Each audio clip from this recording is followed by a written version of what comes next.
לקורס של חנה כי הרגשתי שאני קצת לבד במילואים, שאני קצת כזה ביום יום, ורציתי להרים את המבט קצת מעל. רציתי להגיע למקומות קצת יותר טובים ולא רק לתפעל את היום שלי. מהיכרות מוקדמת עם חנה, ידעתי שליווי איתה של תקופה יכול באמת ככה לעזור להשיג מטרות. איך את של עוד 3 חודשים תהי? וזה ככה באמת נתן לי רצון להתקדם.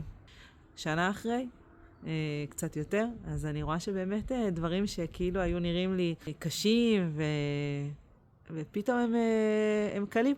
הייתי לקראת לידה כשעשיתי את הקורס, והייתי מלאה בחששות ופחדים, והייתה שם הרבה עבודה של מי אני רוצה להיות סביב הלידה ואיך אני רוצה להגיע, וזה בהחלט עזר לי לצלוח את הלידה הזאת הרבה יותר בטוב.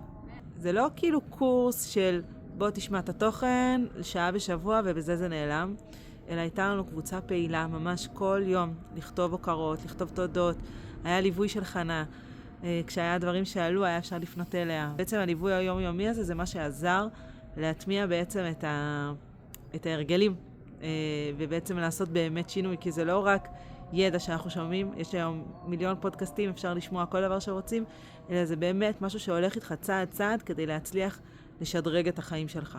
מי שתהיה בקורס של חנה תזכה.